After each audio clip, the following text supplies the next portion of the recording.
Imagine a lonely stretch of Route 66 where a motorcycle bursts into flames and a chance encounter ignites a journey no one saw coming. He's a small-town mechanic with a heart of gold. She's a mysterious biker hiding a billion-dollar secret. What happens when kindness meets danger and two lost souls find each other in the fire? Stick around. This is a story of love, courage, and the magic that happens when you least expect it. If you're new here, hit that subscribe button. It's free, and it means you won't miss a single twist of this incredible ride. Now let's dive into Poor Mechanic helped a biker whose motorcycle caught fire, then discovered she was a secret billionaire. The sun hung low over Route 66, a ribbon of asphalt cutting through the endless amber plains of the American Midwest. It was late afternoon, the kind of golden hour that painted everything in a soft, forgiving light, perfect for masking the weariness of a long day. Caleb Wheeler, Cal to anyone who knew him, eased his battered pickup truck along the empty stretch, the engine rumbling like an old friend who'd seen too many miles. At 35, Cal was a man of quiet habits, his hands stained with grease, his hazel eyes carrying a depth that spoke of dreams deferred. The dusty toolbox in the truck bed rattled with every bump, a reminder of the life he'd built in Dusty Hollow, a speck of a town clinging to the edge of nowhere. He was humming an old Johnny Cash tune, letting the wind whip through the open window when a sharp pop pierced the stillness. His foot eased off the gas, and his eyes narrowed as a plume of black smoke rose from the roadside ahead. "Well, hell," he muttered, pulling the truck over with a practiced flick of the wheel. Through the haze, he saw it, a sleek black motorcycle, its chrome glinting in the dying light, flames licking up from the engine like a beast waking from a nap. And then he saw her. She was a vision, one that didn't belong on this lonely stretch of highway. A woman, maybe 28, with long chestnut hair spilling over a leather jacket, stood wrestling with the bike, a look of fierce determination on her face.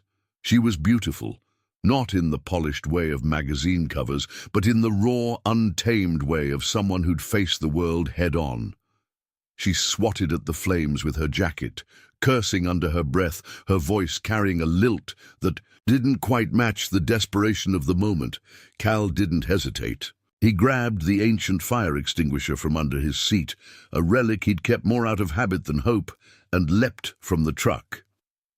"Hey, step back!" he called, striding toward her with the calm urgency of a man who'd fixed more emergencies than he cared to count. She spun around, startled, her green eyes locking onto his for a split second before she obeyed, stumbling back onto the dry grass. The extinguisher coughed to life with a hiss, and Cal doused the flames in a cloud of white foam. The acrid smell of burning rubber filling the air. When the last flicker died, he lowered the canister, wiping sweat from his brow with the back of his hand. "You okay?" he asked, turning to her. She nodded, brushing soot from her jeans. "Yeah, thanks to you." Her voice was steady now, softer, with a trace of something he couldn't place, gratitude maybe, or relief. Up close, she was even more striking, her features sharp yet warm, like a painting you couldn't stop staring at. "I thought I'd lost her for good," she said, glancing at the bike with a mix of affection and frustration. "Her?" Cal raised an eyebrow, a faint grin tugging at his lips. "Blackbird," she replied, patting the handlebars. "She's been with me through a lot." "Well, Blackbird's a fighter, but she's not out of the woods yet," Cal said, crouching. To inspect the damage, the engine was a mess, charred wires, a busted fuel line. He straightened up, dusting his hands on his faded flannel shirt. "I can fix her up for you. Got a shop a few miles down in Dusty Hollow. No charge." Her eyes widened, a flicker of surprise crossing her face. "You don't even know me." "Don't need to," he said simply, meeting her gaze.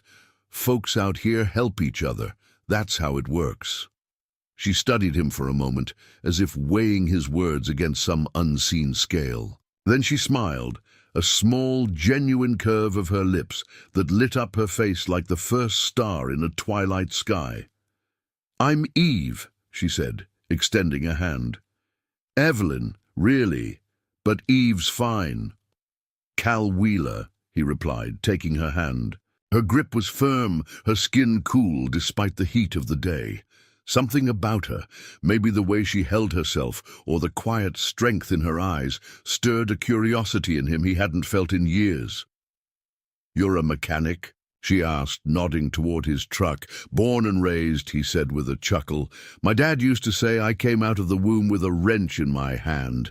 Come on, I'll tow Blackbird back. You can ride with me if you don't mind the mess." Eve hesitated, glancing at the motorcycle, like it was a lifeline she wasn't ready to let go of. Then she nodded. "All right, lead the way, Cal Wheeler." As they hooked the bike to the truck's hitch, Cal couldn't shake the feeling that this wasn't just another roadside rescue. Eve moved with a grace that didn't fit the chaos of the moment, and her silence carried a weight he couldn't decipher. Who was she, really? A drifter passing through? A runaway, with a story she wasn't ready to tell? He pushed the questions aside, focusing on the task at hand, but a spark of something, hope maybe, flickered in his chest. The drive back to Dusty Hollow was quiet at first, the hum of the engine filling the space between them. Then Eve broke the silence. "You always this quick to help strangers?" Cal kept his eyes on the road, a faint smile playing on his lips. "My mom raised me to believe kindness doesn't need a reason. She'd say it's the one thing you can give away and still keep." Eve turned to look at him, her expression softening. "She sounds like a wise woman." "She was," Cal said, his voice dropping a notch. "Gone 3 years now, but she's still the voice in my head most days." Eve didn't reply right away, but he felt her gaze linger, warm and searching. The truck rolled into Dusty Hollow. As the last light faded from the sky, the sleepy town glowing faintly under a scattering of stars, Cal pulled up to his shop, a weathered building with a sign that read "Wheeler's Garage," and cut the engine. "Here we are," he said, stepping out. "Home, sweet home." Eve climbed down, her boots crunching on the gravel. She looked at the garage, then back at him, a question in her eyes she didn't voice. "Thanks, Cal," she said instead. "For everything." "Don't mention it," he replied, unhooking the bike. "Let's get Blackbird inside. We'll figure out the rest tomorrow." As they wheeled the motorcycle through the door, the night settled around them, thick with the promise of something unspoken. Cal didn't know it yet, but the woman standing beside him was about to turn his world upside down, and he was about to do the same for her. The fluorescent lights buzzed faintly overhead as Cal wheeled Blackbird into the heart of Wheeler's garage.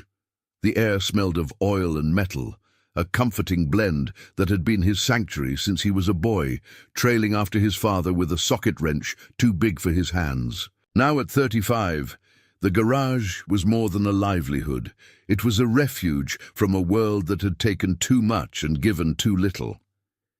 He parked the motorcycle beside a workbench cluttered with tools, then turned to Eve, who stood near the door, her silhouette framed by the dim glow of the street lamp outside. "Welcome to my castle," Cal said with a wry smile, wiping his hands on a rag that had seen better days. "Not much, but it gets the job done."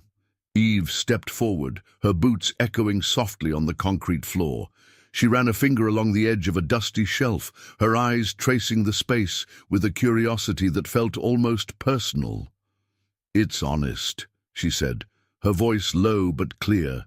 "You don't see that much anymore," Cal chuckled, tossing the rag onto the bench. "Honest's about all I've got. You thirsty? I've got water, coffee, or—" He paused, rummaging in a mini fridge tucked in the corner. "One very questionable beer that's been here since the 4th of July. Water's fine," Eve replied, her lips twitching into a half-smile that softened the sharpness of her features. She took the bottle he offered, their fingers brushing for a fleeting second. The contact sent a jolt through Cal, not electric, but warm, like the first sip of coffee on a cold morning. He pulled back, busying himself with inspecting Blackbird to hide the flush creeping up his neck. "So," he said, crouching beside the bike, "what's a gal like you doing out on Route 66 with a machine like this? You don't strike me as the Sunday rider type." Eve leaned against the workbench, cradling the water bottle. "I like the road," she said simply. "The wind, the quiet, it's freeing." She hesitated, as if weighing how much more to give away, then added, "I've been riding for a while now. Just me and Blackbird." Cal nodded, peering at the charred fuel line.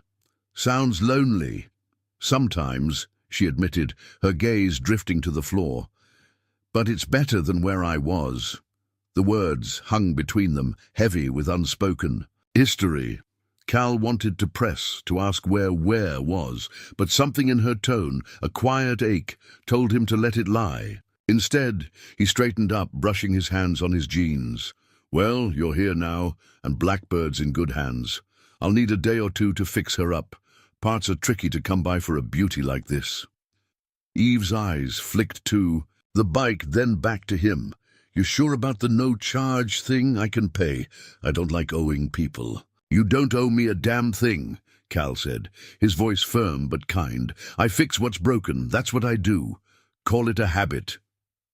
She studied him again, that same searching look from the roadside, like she was trying to solve a puzzle, with pieces missing. "You're a rare breed, Cal Wheeler," she said at last, and there was a warmth in her tone that caught him off guard. He shrugged, turning to grab a wrench to cover the sudden tightness in his chest. Just a guy with a toolbox and too much time on his hands. But as he said it, he felt the lie. Time was the one thing he didn't have enough of. Not since his mom passed, leaving him alone with the ghosts of Dusty Hollow.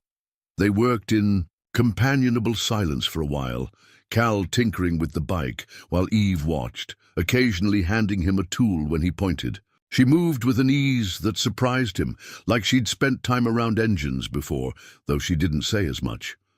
The quiet stretched, broken only by the clink of metal and the hum of the lights, until Eve spoke again. "Your mom," she said, her voice tentative. "She taught you to help people like this?" Cal paused, the wrench still in his hand. He didn't talk about his mom much, not because it hurt, but because it felt too big to fit into words. "Yeah," he said finally, setting the tool down. "She was the kind who'd give you her last dollar and then figure out how to stretch a loaf of bread for a week. Cancer took her 3 years back. Took my dad a decade before that in a wreck out on 66. Guess I'm still trying to live up to them." Eve's face softened, and for a moment he thought she might reach out. She didn't, but her eyes held his with a gentleness that felt like a touch. "I'm sorry," she said. "They sound like good people."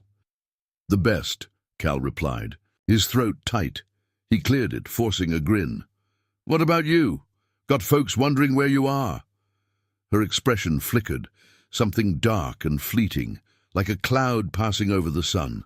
"Not anymore," she said, and the finality in her voice shut the door on that line of questions. She took a sip of water, then set the bottle down with a deliberate thud. "You live around here?" "Upstairs," Cal said, jerking a thumb toward a narrow staircase in the corner. "Not exactly a penthouse, but it's home. You got a place to crash tonight?" Eve hesitated, her fingers tightening around the bottle. "I was planning to ride on. Find a motel or something." "Not much out there this time of night," he said, glancing at the clock. "Nearly 9. There's a cot in the back if you want it. Clean, I promise. Beats sleeping on the side of the road." She opened her mouth, likely to protest, but then closed it, nodding instead. "Thanks, Cal. Really. Don't mention it," he said, heading toward the back to fetch a blanket. As he rummaged in a storage closet, he heard her footsteps behind him, light but steady. He turned, handing her the blanket, a faded quilt his mom had made years ago, and pointed to a small room off the garage. "It's not fancy, but it'll do." Eve took the quilt, her fingers brushing the worn fabric with a reverence that surprised him. "It's perfect," she said, and the sincerity in her voice hit him square in the chest. He left her to settle in, climbing the stairs to his own cramped apartment above the shop. The night was still, the only sound the faint creak of the building settling. But as he lay in bed, staring at the cracked ceiling, Cal couldn't shake the feeling that Eve Marshall was more than a stranded biker. There was a story behind those. Green eyes, a big one, and for reasons he couldn't name, he wanted to hear it. Downstairs, Eve lay on the cot, clutching the quilt, her own thoughts a tangle of gratitude and secrets she wasn't ready to unravel. The garage was quiet, but something had shifted in the air, a spark waiting to catch. The morning sun crept through the smudged windows of Wheeler's garage, casting long shadows across the concrete floor. Cal woke early, as he always did, the familiar ache in his back a reminder of too many nights on a lumpy mattress. Downstairs, the air was still, save for the faint hum of the refrigerator and the soft rustle of movement from the back room. Eve was awake. He could hear her, quiet footsteps, the creak of the cot, and for a moment he stood at the top of the stairs, wondering what it meant to have someone else in his space after so long alone.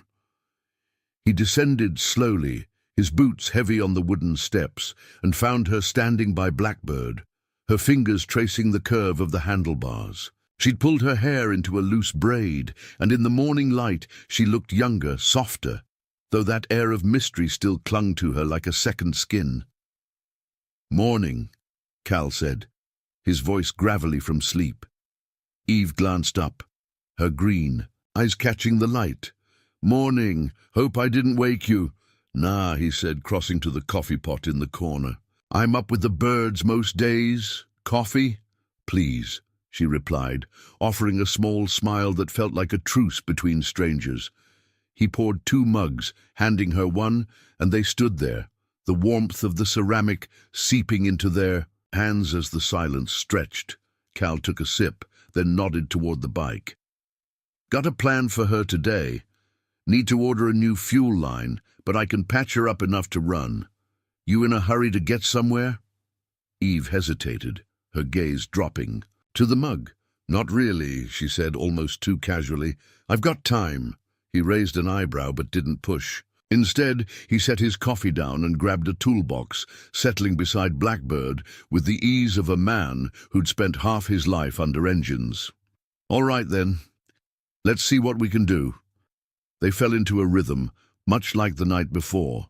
Cal working, Eve watching, occasionally handing him a tool when he grunted a request. But today there was a shift. She asked questions, small ones at first, about spark plugs and carburetors, her voice laced with a curiosity that hinted at more than passing interest. "You ever ride?" he asked, glancing up from the tangle of wires. "Since I was a kid," she said, a flicker of nostalgia crossing her face. "My uncle had a Harley, taught me on back roads up north, said it was the closest thing to flying without leaving the ground." Cal grinned, wiping grease from his hands. He wasn't wrong. "I wanted to fly once. Real flying, I mean, planes. Signed up for lessons when I was 19, but life had other plans." "What happened?"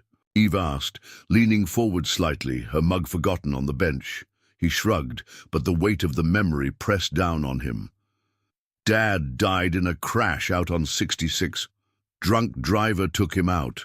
Mom got sick not long after. Someone had to keep the shop going, pay the bills. Dreams don't mean much when the people you love need you." Eve's expression softened, a quiet understanding passing between them. "You gave up a lot." "Didn't feel like giving up at the time," he said, his voice steady but low. "Just felt like the right thing to do." She nodded, and for a moment they sat with that truth, the garage a cocoon around them. Then she surprised him. "I get it," she said, her tone almost confessional. "Running towards something or away from it doesn't always look like you expect." Cal looked at her, really looked, and saw the cracks in her armor, tiny fractures that hinted at a story she wasn't ready to tell. "What are you running from, Eve?" he asked, the question slipping out before he could stop it. Her breath Caught, and she turned away, staring at Blackbird like it held the answer. "It's not running," she said finally. "It's searching for something real." He didn't press, though the urge burned in his chest. Instead, he stood, brushing his hands on his jeans. "Well, you're here now. That's real enough. For today, come on, let's take a break. I owe you breakfast." She followed him out to the truck, the morning air crisp and laced with the scent of prairie grass. They drove to Millie's Diner, a weathered joint on the edge of Dusty Hollow, where the coffee was strong and the pancakes were legendary.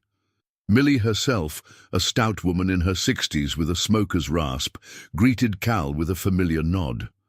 "Who's this?" she asked, eyeing Eve with the curiosity of a small-town gatekeeper. "Eve," Cal said, sliding into a booth.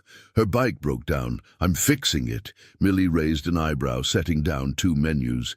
"You're a saint, Cal Wheeler. Don't let him fool you, hun. He's got a heart bigger than his head." Eve smiled, a real one this time, and Cal felt a flush creep up his neck again. They ordered pancakes for him, eggs for her, and as Millie shuffled off, Eve leaned back, studying him. "She's right, you know. You're kind of a unicorn out here." "Just a guy who likes pancakes," he said, deflecting with a grin. But her words stuck, stirring something he hadn't felt in years, a flicker of pride, maybe, or hope. The food came, and they ate in easy silence until Millie returned with the coffee pot. "You passing through, Eve?" she asked, refilling their mugs. "Something like that," Eve replied, her voice tightening just enough for Cal to notice. "She's staying till the bike's fixed," he cut in, earning a grateful glance from Eve. Millie hummed, unconvinced, and left them to their meal. Back at the garage, the day slipped by in a blur of repairs and small talk. By late afternoon, Cal had the fuel line patched, and Blackbird roared to life with a throaty growl that made Eve's eyes light up. "You're a miracle worker," she said, clapping him on the shoulder. "Just a mechanic," he corrected, but her praise warmed him more than he'd admit. As the sun dipped low, casting golden streaks through the windows, Eve turned to him, her expression shifting, serious, almost vulnerable. "Cal," she said, her voice barely above a whisper. "I need to tell you something." He froze, the wrench in his hand forgotten. "Yeah?" She took a deep breath, her eyes locking onto his. "My name's Evelyn Marshall, and I'm not just some biker. I used to be someone else, someone with a lot of money and a lot of baggage." The confession hung in the air, a spark igniting a fire Cal hadn't seen coming. He stared at her, heart thudding, knowing this was the moment everything changed, and wondering just how deep her story went. The words hung in the garage like dust motes, caught in a shaft of fading sunlight. Evelyn Marshall, not just Eve, not just a biker with a broken-down ride, stood before Cal, her confession ringing in his ears. Money, baggage, the weight of... It settled over him as he set the wrench down, its clatter against the workbench louder than it should have been. He looked at her, really looked, and saw the tension in her shoulders, the way her green eyes darted to the floor as if she'd just handed him a burden she wasn't sure he'd carry.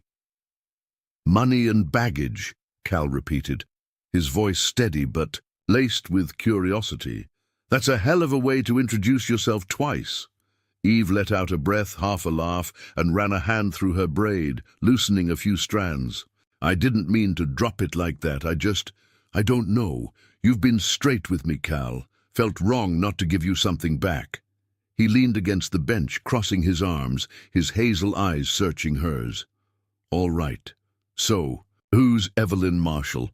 The real one, not the one standing here with grease on her jeans." She hesitated, then stepped closer to Blackbird, resting a hand on the seat like it was an anchor.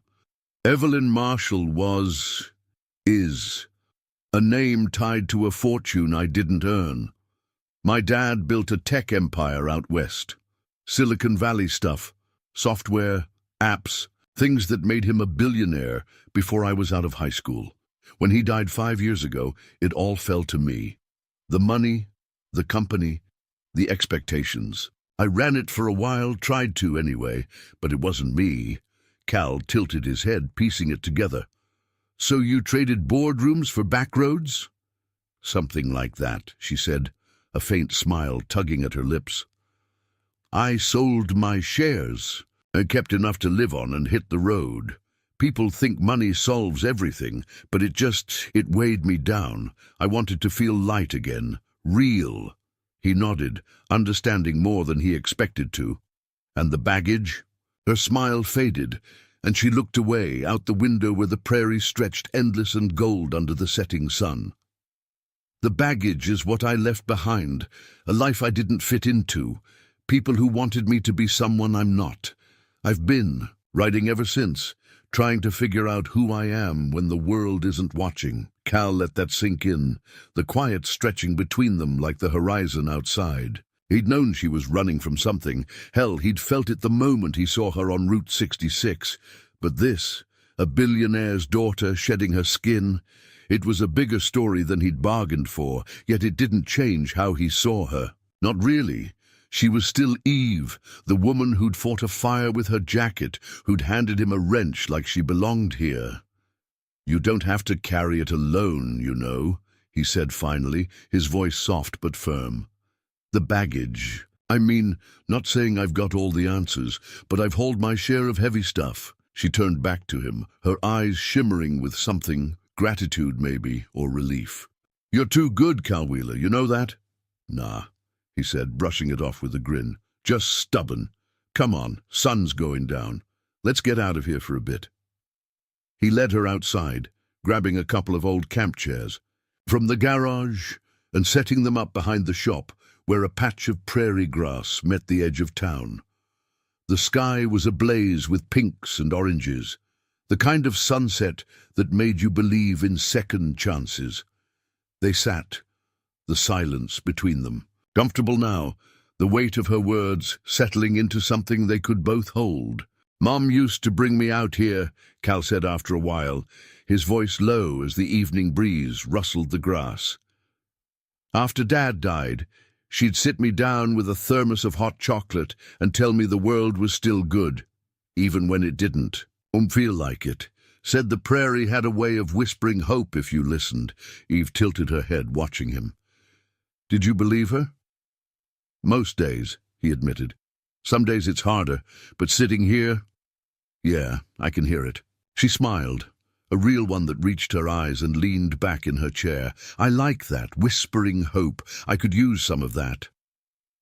They sat there as the colors bled into dusk, the stars winking awake one by one. Cal felt a pull toward her. Not just the pull of a pretty face, but something deeper, like two souls brushing edges in the dark. He didn't know her whole story yet, but he wanted to. And that scared him a little, because wanting anything after so long felt like waking up a part of himself he'd buried with his parents. Then came the surprise.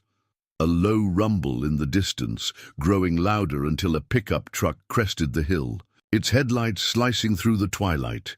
Cal squinted, recognizing the beat-up Chevy that belonged to Tommy Ruiz, a local kid who'd been his shadow since he was 12.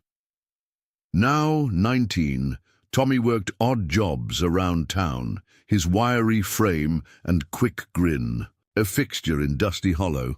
The truck rolled to a stop, and Tommy hopped out, his dark hair a mess under a backward cap. Cal, been looking for you, man. Millie said you'd be here. He paused, spotting Eve, and his grin widened. Whoa, didn't know you had company. Tommy, this is Eve, Cal said, standing. Her bike's in the shop. Eve, this is... Tommy, my unofficial apprentice. Hey, Tommy said, tipping his cap with exaggerated charm. Nice to meet you. Cal's the best, you know. Fixed my mom's car last month for free when she couldn't pay. Eve smiled, glancing at Cal. I'm starting to see a pattern. Cal waved it off, but Tommy wasn't done. Got a problem? And though old man Jenkins blew a tire out by the creek and he's stuck, needs a tow. I'd do it, but my rig's in the shop, alternator's shot. Cal sighed, running a hand through his hair. All right, I'll grab the tow truck. Eve, you... Good here. I'll come, she said, standing before he could argue. I've got nothing else going on, and I owe you one. Tommy raised an eyebrow, but Cal just nodded, a flicker of warmth in his chest. Fair enough. Let's roll. They piled. Into Cal's tow truck, Eve in the middle, Tommy chattering about Jenkins' legendary temper, and headed out into the night. As the headlights cut through the dark, Cal stole a glance at Eve, her profile steady and calm beside him. She'd given him a piece of herself today, and he'd taken it without judgment. Maybe that's what hope sounded like out here. Not a whisper, but an echo, bouncing back louder with every mile. The tow truck rattled along the narrow dirt road leading to Jenkins Creek, its headlights carving a tunnel through the inky darkness of the prairie night. Cal gripped the wheel, the familiar hum of the engine a steady pulse beneath Tommy's. Chatter and Eve's quiet presence beside him. She sat between them, her shoulder brushing his with every bump, a closeness that felt both accidental and deliberate. The air in the cab was thick with the scent of gasoline and the faint tang of her leather jacket, and Cal found himself hyper-aware of her steady breathing, the way her fingers tapped lightly on her knee. "Old man Jenkins is going to be pissed," Tommy said, leaning forward with a grin. "Last time his tire blew, he cussed me out for 20 minutes straight, said I should have fixed the road myself." Cal chuckled, the sound low and warm. "Jenkins cusses out the wind when it blows. Too hard." "Don't take it personal," Eve smirked, glancing between them. "Sounds like a character." "Oh, he's a whole novel," Tommy replied, launching into a tale of Jenkins' latest rant about the postal service. Cal let the kid talk, grateful for the distraction. Eve's confession from earlier still echoed in his mind. A fortune I didn't earn, a life I didn't fit into. And he couldn't shake the feeling that she'd handed him a piece of herself she rarely shared. It made him want to give something back, though he wasn't sure what he had left to offer. They reached the creek, a shallow ribbon of water glinting under the moon, where Jenkins's rusted Ford sat crooked on the shoulder, one tire shredded. To ribbons. The old man stood beside it, a lantern in one hand, his weathered face set in a scowl that could curdle milk. "Took you long enough, Wheeler," he barked as Cal cut the engine and stepped out. "Evening to you too, Jenkins," Cal said, unfazed, grabbing his tow kit from the truck bed. "Let's get you sorted." Even Tommy climbed out behind him, and Jenkins' eyes narrowed at the sight of her. "Who's this? Don't tell me you're hiring help now." "She's a friend," Cal said, keeping it simple. "Eve. Meet. Miss Jenkins. Miss Eve's just along for the ride." Jenkins grunted, sizing her up. "Hope you're tougher than you look, girl. This ain't no place for city folk." Eve met his gaze, unflinching. "I've handled worse than a flat tire, Mr. Jenkins. Don't worry about me." The old man huffed, but a flicker of respect crossed his face before he turned back to Cal. "Well, get on with it. I ain't got all night." Cal set to work, hooking the Ford to the tow truck with practiced ease, while Tommy held the lantern and Eve watched, her arms crossed against the chill.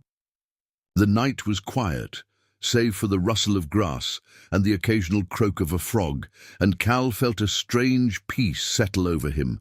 3 people in his orbit, each carrying their own weight, yet here they were, sharing it for a moment. As he tightened the tow chain, Eve stepped closer, her voice low. "You're good at this, fixing things, people." He glanced up, caught off guard by the softness in her tone. "Just doing what I know," he said, but her words lingered, stirring a warmth he hadn't felt in years. The job done, Jenkins climbed into the cab with a grumble, muttering about the cost of tires, while Cal drove them back to town. Eve stayed quiet, her eyes on the road, but her presence beside him felt like a tether, a lifeline he hadn't known he needed. They dropped Jenkins off at his ramshackle house on the edge of Dusty Hollow, the old man tossing Cal a crumpled 20 before stomping inside. "Generous tonight," Tommy quipped, pocketing the bill Cal handed him. "See you tomorrow, boss." "Yeah," Cal said. "Get some rest." Tommy waved and jogged off toward home, leaving Cal and Eve alone in the truck. The silence stretched, heavy with the day's revelations, until Cal turned to her. "You didn't have to come. Most folks would have stayed back." I wanted to, she said, meeting his gaze. You make it look easy, helping people. I'm not used to that. He shrugged, starting the engine. It's not always easy. Just feels right. They drove back to the garage, the night wrapping around them like a blanket. But as they pulled into the lot, a flicker of movement caught Cal's eye. A shadow near the shop door, quick and deliberate. He tensed, cutting. The headlights. Stay here, he said, his voice low. Eve frowned, peering into the dark. What is it? Not sure, he muttered, grabbing a flashlight from the glove box. He stepped out, the gravel crunching under his boots, and aimed the beam toward the door. The light caught a figure. A man in a dark coat, his face obscured by a hood, slipping around the corner of the building. Hey! Cal called, striding forward, but the figure bolted, disappearing into the shadows beyond the garage. He gave chase for a few yards, then stopped, his breath visible in the cool air. Whoever it was, they were gone. Eve was beside him now, her eyes wide but steady. Who was that?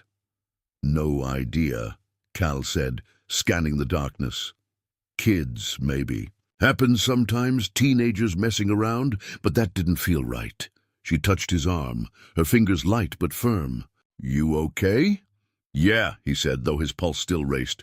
Just don't like surprises. They headed inside, locking the door behind them, and Cal checked the garage. Nothing missing, nothing broken.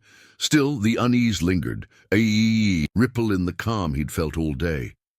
Eve watched him, her expression unreadable, until she broke the silence. Cal, there's something else I didn't tell you. He turned, the flashlight still in his hand. What? She took a deep breath, her voice steady but laced with something raw. The money I kept, it's not just mine. There's people who think I owe them, people who might look for me. The words hit him like a punch, and he lowered the light, his mind racing. You mean that guy? I don't know. She cut in, her eyes pleading. Maybe it's nothing, but I couldn't keep it from you, not after tonight. Cal stared at her, the weight of her words sinking in. She wasn't just running from a past, she was running from a threat, one that might have followed her here. And yet, standing there in his garage, her braid frayed and her hands trembling just enough to notice, she looked stronger than ever. He stepped closer, his voice firm. Whatever it is, Eve, we'll figure it out. You're not alone in this. Her eyes shimmered, and she nodded, a fragile trust blooming between them. Outside, the night pressed against the windows, hiding. Secrets neither of them could yet see, but inside, a bond was forming, forged in kindness and tempered by the unknown. The garage felt smaller after Eve's words, the air thick with the unspoken. Cal stood there, flashlight still dangling in his hand, its beam cutting a faint circle on the concrete floor. Her admission, people who might look for me, echoed. In his mind, stirring a protective instinct he hadn't tapped since his mom's final days. He looked at Eve, her green eyes wide but resolute, and saw a woman caught between running and standing her ground. Whatever she'd left behind, it wasn't done with her yet. You want to tell me more? He asked, his voice low, steady, like he was coaxing a skittish engine back to life. Eve shook her head, her braids swaying slightly. Not tonight. I don't even know if it's real. Just a feeling. But I needed you to know. He nodded, setting the flashlight down. Fair enough. You're safe here, Eve. That's what matters. She offered a small, grateful smile, but it didn't reach her eyes. Thanks, Cal, I mean it. He waved it off, locking the garage door tighter than usual before leading her to the cot in the back. Get some sleep. We'll sort it out in the morning. But as he climbed the stairs to his apartment, sleep felt a million miles away. He lay on his bed, staring at the ceiling, the creak of the old building mixing with the thud of his own heartbeat. Who was after her? Debt collectors? Family? Something worse? And why did it feel like his quiet life was unraveling with every minute she stayed? Morning broke grey and heavy, clouds rolling in from the west like a promise of trouble. Cal found Eve already up, sitting by Blackbird with a mug of coffee, her leather jacket draped over the workbench. "Storm's coming," she said, glancing out the window as he joined her. "Looks like it," he replied, pouring himself a cup. "Good day to stay inside. I'll call around for that fuel line today. Get Blackbird back on her feet." She nodded, but her eyes were distant, fixed on the gathering clouds. "Cal, about last night." "Don't," he cut in gently. "You don't owe me an explanation, not till you're ready." Her shoulders relaxed, and she took a sip of coffee, the silence between them soft but charged. They spent the morning in the garage, Cal on the phone with suppliers, while Eve tinkered with a set of old tools, her hands moving with a quiet confidence that surprised him. She wasn't just a rider, she knew her way around a machine, and that made him wonder again about the life she'd left behind.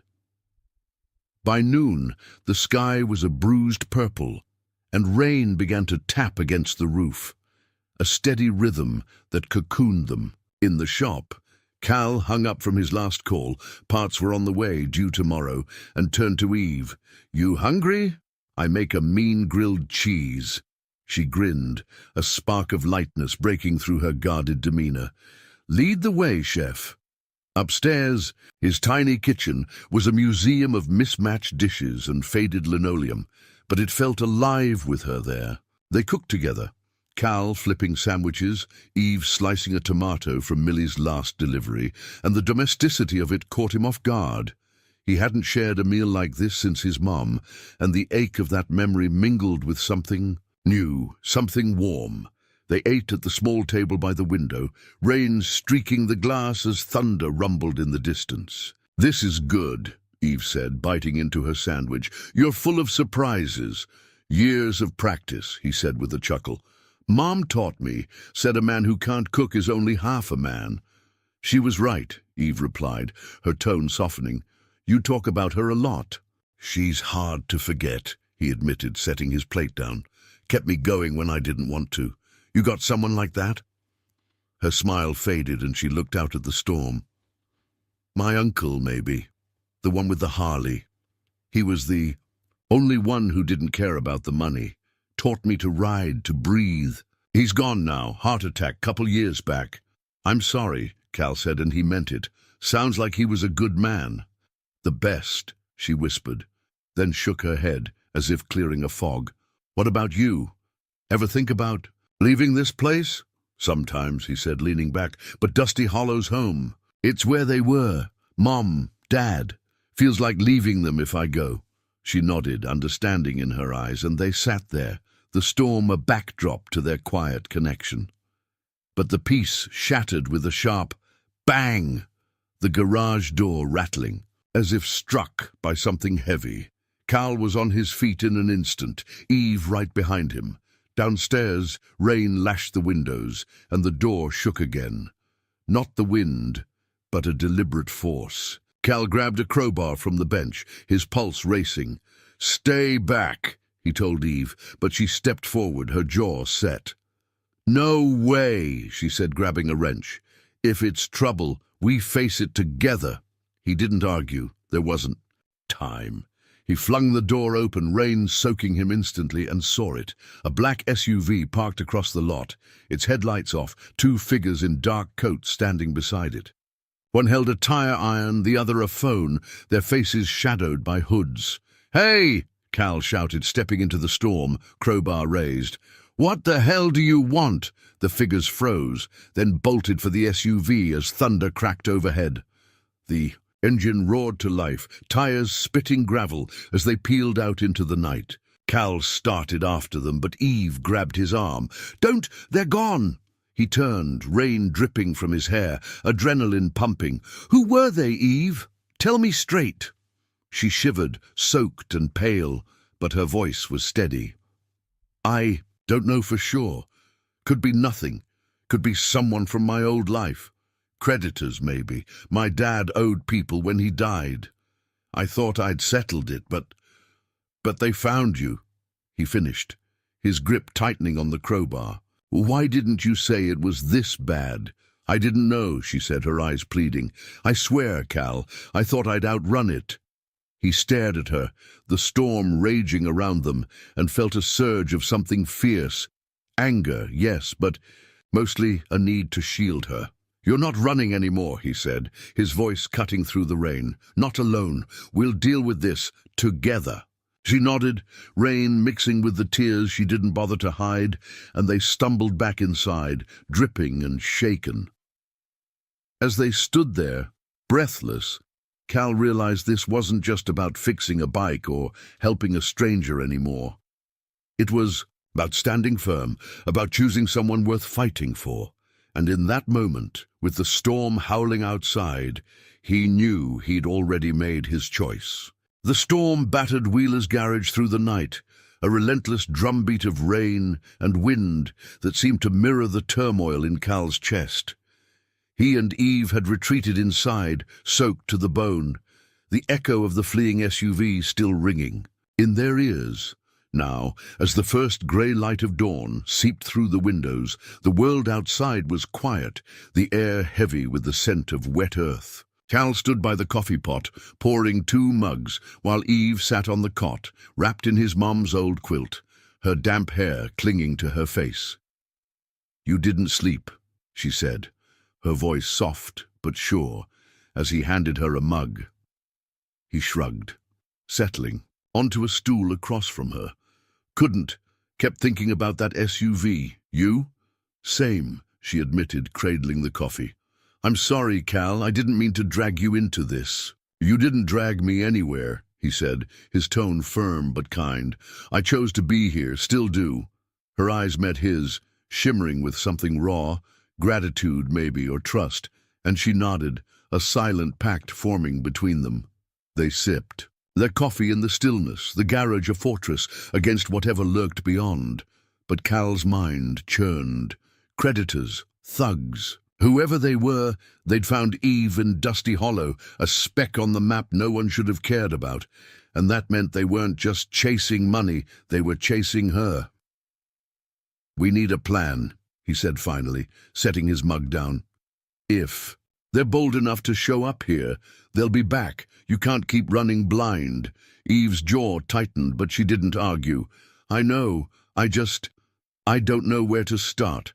I thought I'd paid off my dad's debts, sold everything, settled what I could. But he was messy, Cal. Left deals I didn't even know about." He leaned forward, elbows on his knees. "Then we dig. Figure out who's after you, what they want. I've got friends around here. Tommy's mom works at the bank. Millie hears. Everything. We'll find something." She smiled faintly, a flicker of hope breaking through. "You're making this sound like a detective novel." "Maybe it is," he said with a grin. "But I'm not letting you play the damsel. You're, and tougher than that." Her laugh was small but real, and it warmed him more than the coffee. They finished their drinks, and as the rain tapered off, Cal got to work on Blackbird, installing the patched fuel line while Eve paced, her energy restless but focused. By mid-morning the clouds parted, and sunlight spilled across the prairie, turning puddles into mirrors of the sky. "Let's get some air," Cal suggested, wiping his hands. "Clear our heads." They stepped outside, the world fresh and glistening, and walked to the edge of town, where the creek ran slow and steady. The water reflected the blue above, and Cal felt a pang of memory, his mom wading in that creek with him splashing and laughing like the world couldn't touch them. He glanced at Eve, her face tipped toward the sun, and wondered if she'd ever had moments like that, untouched by the weight she carried. "You ever fish?" he asked, breaking the quiet. She raised an eyebrow. "Not since I was a kid. Why?" He grinned, jogging back to the garage and returning with 2 old rods and a tin of worms he kept for lazy days. "No better way to think than with a line in the water." "Come on." They set up on the bank, casting their lines into the creek, the gentle plink of the hooks, a soothing counterpoint to the night's chaos. Eve fumbled at first, her cast awkward, but Cal guided her with a patience that felt natural. "There you go," he said as her line sailed smooth. "You're a natural." "Hardly," she said, but she smiled, settling beside him on the grass. They sat there, rods in hand, the silence companionable, until she spoke again. "This feels normal. I haven't had normal in a long time." Normal's underrated, Cal replied, reeling in his line. Took me years to figure that out. She nodded, her gaze on the water. I used to think I needed more. Bigger. Better.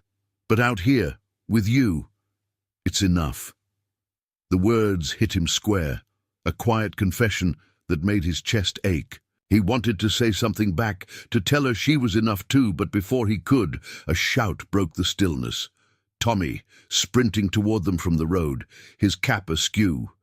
"Cal! Eve!" he panted, skidding to a stop. "You gotta see this."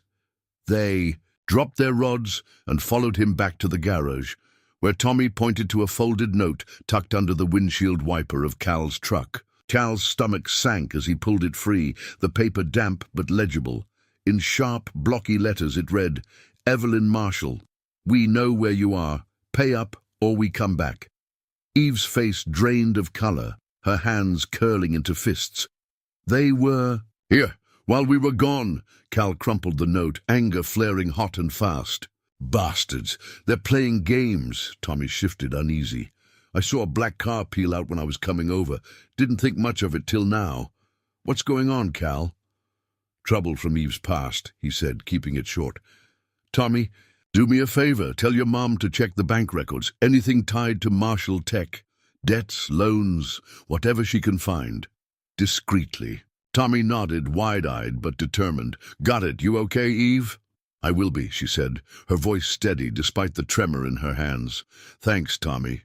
He took off, leaving them alone with the note and the weight it carried. Cal turned to Eve, his jaw tight. "This ends now.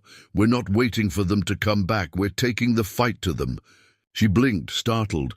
"Cal, you don't have to—" "I do," he cut in, stepping closer. "You're not just some stranger I pulled off the road anymore. You're here, with me, and I'm not letting anyone hurt you, not while I've got breath in me." Her eyes searched his, and then she did something unexpected. She reached out, her hand finding his, her fingers cold but firm. "Okay," she whispered. "Together." He squeezed her hand, the contact grounding them both, and in that moment the fear gave way to something stronger. Resolve, trust, a spark that had been building since that first flame on Route 66. The sun climbed higher, bathing Dusty Hollow in light, and Cal knew this was more than a rescue now. It was a stand, a promise, and maybe, just maybe, a chance at something he'd stopped believing in long ago. The sun hung high over Dusty Hollow, its light piercing the last of the storm's haze, but the warmth couldn't touch the chill that lingered in Cal's gut. He stood in the garage, the crumpled note from the windshield still clenched in his fist, its sharp edges digging into his palm. Eve paced beside Blackbird, her boots scuffing the concrete, her face a mask of determination tinged with fear. The words, "Pay up or we come back," were a gauntlet thrown down, and Cal felt the weight of it settle over them both. "We need to move fast," he said, tossing the note onto the workbench. "They know this place now. Staying put's not an option." Eve stopped, turning to him, her green eyes sharp. "Move where? I've been running for months, Cal. Hiding doesn't work. They keep finding me." "Then we don't hide," he replied, his voice steady but fierce. "We find them first. Figure out who they are, what they want, and end this." She stared at him, a flicker of doubt crossing her face, but it softened into something else. Trust, maybe, or hope. "You really think we can?" "I know we can," he said, stepping closer. "You're not alone anymore, Eve. We've got people here, Tommy, Millie, folks who'll back us up, and I'm not letting some shadows in a black SUV dictate your life." Her lips parted, then closed, and she nodded, a resolve settling over her like armor. "Okay. Where do we start?" Cal grabbed his phone, dialing Tommy's number. "With what we've got, Tommy's mom might have something by now. Let's see what she's dug up." The call connected, and Tommy's voice crackled through, breathless. "Cal, was just about to call you. Mom's got a lead, some old loan. Tied to Marshall Tech. Big one, too. Says it's flagged with a collections agency out of Chicago. Shady as hell." "Chicago," Cal repeated, glancing at Eve. Her face tightened, a shadow of recognition passing over it. What's the agency? North Lake Recovery, Tommy said. Mom says they're known for strong-arm stuff. Harassment, threats. You think that's who's after Eve? Sounds like it, Cal said, his jaw clenching. Thanks, Tommy. Tell your mom to keep it quiet. We don't want this spreading. On it, Tommy replied, then hesitated. You need me there? Not yet, Cal said. Stay with your mom. We'll holler if we need backup. He hung up, turning to Eve. North Lake Recovery. Ring any bells? She exhaled, running, a hand through her hair. Maybe. Dad had dealings in Chicago, big investors, shady ones. I thought I'd cleared it all when I sold out, but if they're still coming, it's personal now.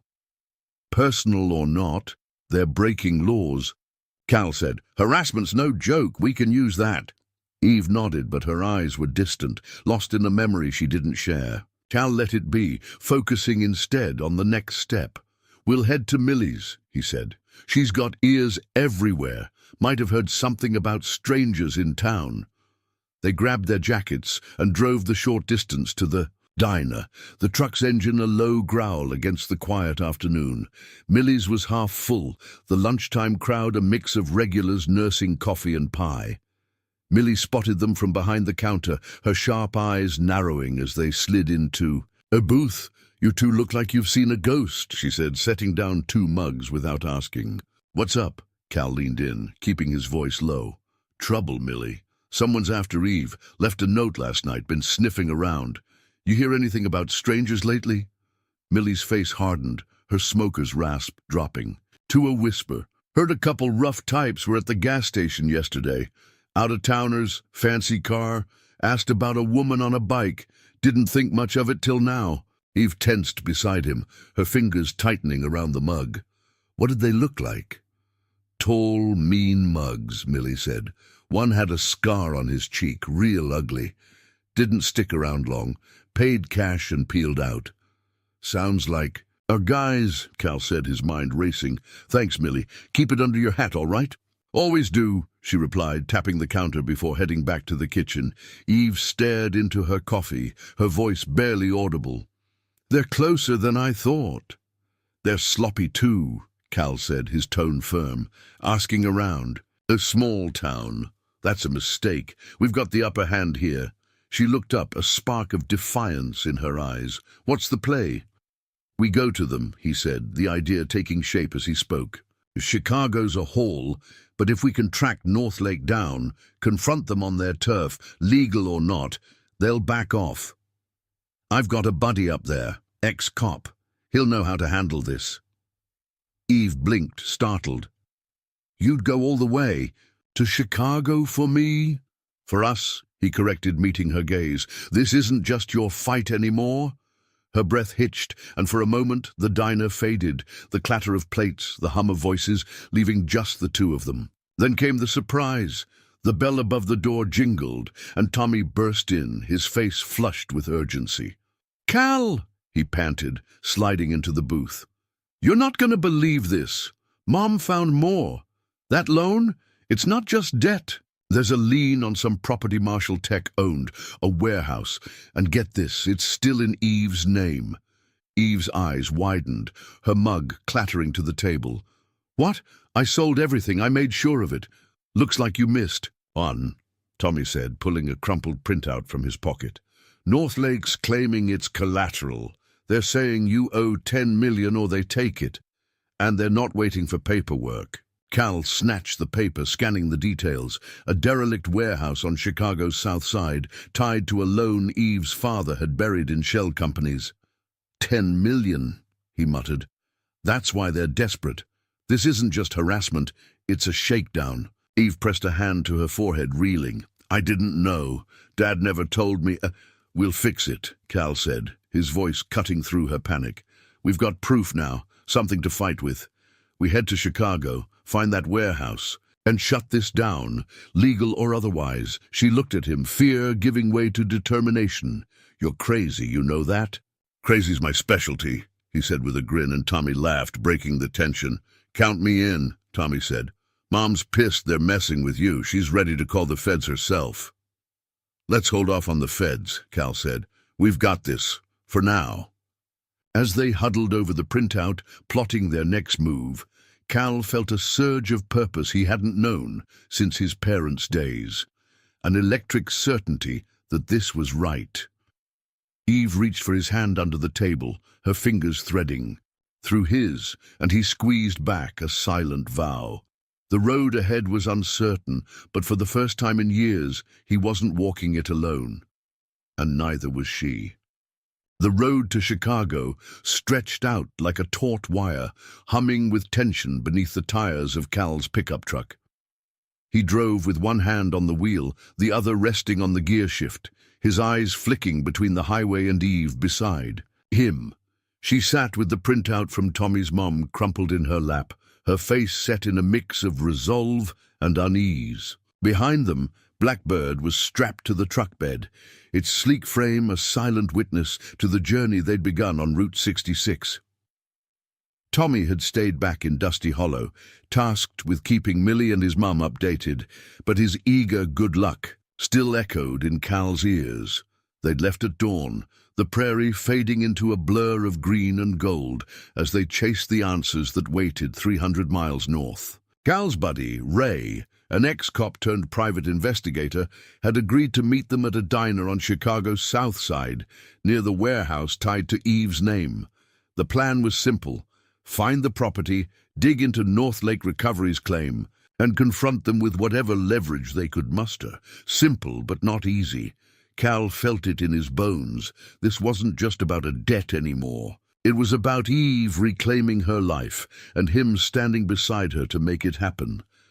"You're quiet," he said, breaking the hum of the engine after an hour of silence.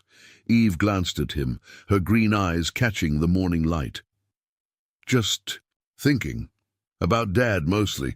He was a genius with tech, but a mess with people. I should have known he'd leave something like this behind." Cal nodded, his grip tightening on the wheel. "Folks don't always see the messes they make till it's too late. Doesn't mean you're stuck cleaning it up forever." She smiled, faintly, a flicker of warmth in the storm of her thoughts. "You sound like you've got experience." "More than I'd like," he admitted, his voice softening. "Mom used to say every mess is a chance to build something better. Took me a while to believe her." "I believe her," Eve said, her tone quiet but sure. "And you." The words settled over him like a balm, easing the knot in his chest. He reached over, resting his hand on hers for a moment, and she didn't pull away. They drove on, the miles peeling back layers of uncertainty, until the skyline of Chicago loomed ahead, steel and glass clawing at the sky, a world so far from Dusty Hollow it felt like another planet. Ray was waiting at the diner, a grizzled man in his 50s with a salt and pepper beard and a no-nonsense stare. He slid into the booth across from them, a folder tucked under his arm. "Wheeler," he greeted, nodding at Cal, then glancing at Eve. "You must be Evelyn. Heard. You've got some vultures circling." "Something like that," she said, her voice steady despite the weight of his gaze. Ray opened the folder, spreading papers across the table.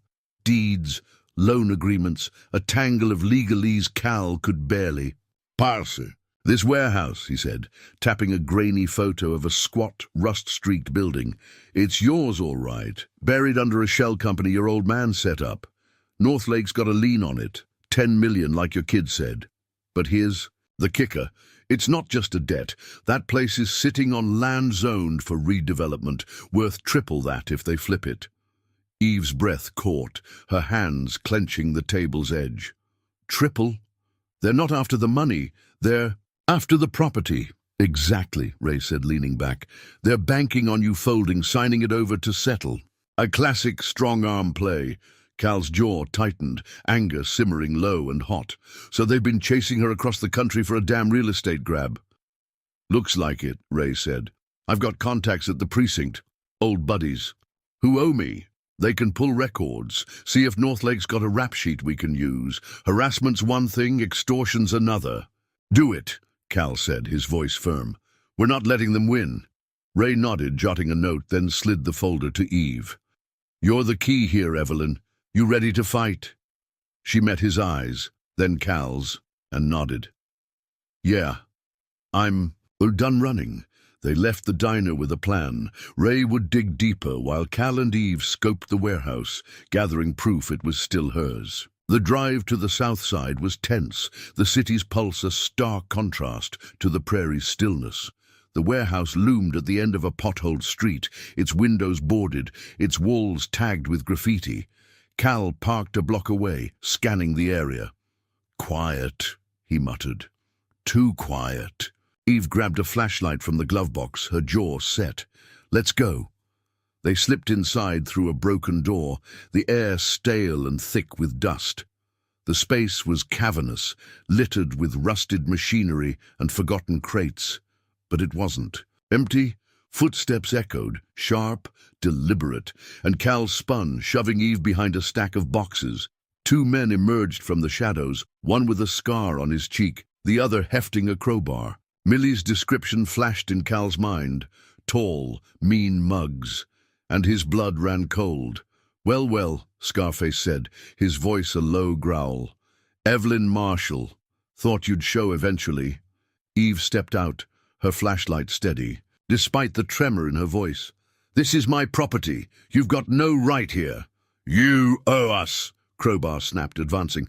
10 million, or this place. Pick fast. Cal moved in front of her, his fists clenched. She's not picking anything. You're done threatening her. Scarface laughed, a harsh bark, but before he could reply, sirens wailed in the distance, close, closing fast. The men froze, exchanging a glance, then bolted for a side exit as red and blue lights flashed through the windows.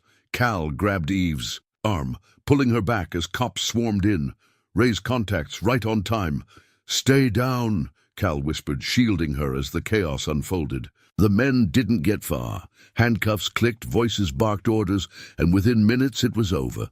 Ray strode in, a grim smile on his face. Caught 'em trespassing. Got warrants out for extortion, too. North Lake's finished. Eve sagged. Against Cal, relief washing over her. It's done, almost, Ray said. Warehouse is yours. Sell it, keep it, whatever. You're free. She turned to Cal, tears brimming but not falling. You did this. We did this, he corrected, his voice thick. Together. As the cops cleared out, Cal pulled her close, her head resting against his chest. The warehouse stood silent now, a relic of a past she'd conquered. Outside, the city buzzed, but in that moment it was just them, two souls who'd faced the fire and walked out stronger, hand in hand. The sun dipped low over Route 66, painting the prairie in hues of amber and rose as Cal's truck rolled back into Dusty Hollow. The journey from Chicago had been quiet, the weight of the warehouse showdown settling into a gentle peace between him and Eve. Blackbird rode securely in the truck bed, her engine patched but her spirit unbroken, a mirror of the woman who'd claimed her. Cal stole a glance at Eve, her face bathed in the soft light, her green eyes reflecting a calm he hadn't seen before. They'd faced the fire together, and now the horizon felt wide open, full of promise. He pulled into the garage lot, cutting. The engine as the familiar silhouette of Wheeler's garage loomed ahead. Tommy was there, leaning against the doorframe with a grin. Millie beside him holding a thermos that Cal knew held her famous hot chocolate. Heard you took down the bad guys, Tommy called, jogging over as they climbed out. Mum's been bragging all day. Says she's a hero for finding that lean. She is, Eve said, her voice warm with gratitude. And you, Tommy. Thank you. Millie stepped forward, pressing the thermos into Eve's hands. You're one of us now, hun. Heroes get cocoa. Cal, you're lucky I saved you some. Cal chuckled, the sound easing the last of his tension. Wouldn't expect less, Millie. They gathered inside, the garage glowing with the flicker of a lantern Tommy had lit, its soft light dancing across the tools and benches. Eve set the thermos down, pouring mugs for everyone, and the simple act felt like a ritual, a homecoming. Cal watched her, marveling at how she fit here, her leather jacket draped over a chair, her hands steady as she passed him a mug. There, fingers brushed, and she smiled. A real unguarded smile that lit up the room more than any lantern could. "So," Millie said, settling onto a stool with a creak, "what's next? You selling that warehouse, Eve?" Eve nodded, sipping her cocoa. "Yeah, Ray's handling the paperwork. Says it'll fetch enough to clear any leftover debts and then some. I don't need it. Never did." "What do you need?" Tommy asked, his curiosity as boundless as ever. She glanced at Cal, her eyes softening. "This. A place to belong. People who don't care about what I used to be." Cal's chest tightened, a swell of something bright and fierce rising in him. He set his mug down, stepping closer. "You've got that here, long as you want it." Her breath caught, and for a moment the world shrank to just them. The clatter of Millie's spoon, Tommy's teasing whistle fading into the background. Then she reached for his hand, her fingers threading through his, and the contact was a quiet vow, a tether stronger than any storm. The evening stretched into night, the four of them talking and laughing over cocoa and Millie's tales of Dusty Hollow's wilder days. But as the stars took over the sky, Cal felt a pull to step outside, to breathe in the moment. He slipped out the back door, Eve following without a word, and they sank into the camp chairs by the prairie's edge, the same spot where he'd shared his mum's wisdom days before. The air was cool, laced with the scent of damp grass, and the silence between them was comfortable, rich with everything they'd been through. Eve tilted her head back, staring at the constellations. "You ever think about how small we are out here?" she asked, her voice low. "Sometimes," Cal said, leaning back beside her. "But then I figure it's not about being big. It's about what you do with the space you've got." She turned to him, her face luminous in the starlight. "You've done a lot with yours, Cal. More than you know." He shrugged, but her words sank deep, stirring a pride he hadn't let himself feel in years. "You too, Eve. That fire on the road. It wasn't just Blackbird burning, it was you breaking free." Here Eve's shimmered and she leaned closer, her shoulder brushing his. "I didn't break free alone. You were there pulling me out. Every step." He met her gaze, his heart thudding steady and sure. "And I'd do it again. Every damn time." The words hung between them, a spark igniting into something brighter. And then she kissed him, soft at first, tentative, like testing the ground after a long fall. But when he kissed her back, it was firm, certain, a promise woven into every touch. The prairie whispered around them, the wind carrying their quiet laughter as they pulled apart, foreheads resting together, breaths mingling in the cool night. "I'm staying," she said, her voice a whisper against his skin. "Here with you, if that's okay." "Okay?" he echoed, grinning. "It's more than okay. It's right." They sat there, wrapped in each other and the vastness of the night, until the lantern light from the garage beckoned them back. Inside, Tommy had unearthed an old radio, its crackly tunes filling the space with a warmth that matched the cocoa. Millie clapped her hands, declaring it a celebration, and they danced, awkwardly at first, then freely, Tommy spinning Millie while Cal pulled Eve into his arms. As the music played, Cal felt the ghosts of his past, his parents, the lonely years, soften into something gentle, a backdrop to the life he was building now. Eve laughed in his embrace, her head tipping back, and he saw a woman who'd shed her burdens, who'd found her place not in wealth or escape, but in the messy, beautiful reality of Dusty Hollow. Later, when Millie and Tommy headed home, Cal and Eve climbed into the truck bed, lying beside Blackbird under a blanket of stars. The motorcycle gleamed faintly, a symbol of their beginning, and Cal traced circles on Eve's hand as she nestled against him. "You saved me, you know," she murmured, her voice sleepy but sure. "Not just from them, from myself." He pressed, a kiss to her forehead, his heart full. "You saved me too, gave me something to fight for." She smiled, her eyes drifting shut, and as the night deepened, Cal looked out at the horizon. Endless, open, alive with possibility. His mom's voice echoed in his mind. Kindness doesn't need a reason. He'd given it freely that day on Route 66, never expecting it to lead here, to love, to home, to a future he could feel in his bones. The stars watched over them, silent, witnesses to a journey that began with a spark and ended with a flame, one that wouldn't fade but grow, lighting the way for all the days to come. And that's the end of Flame on the Horizon, a tale of two hearts finding home where the road burns brightest. I'd love to hear from you. Drop a comment below and let me know where you're tuning in from.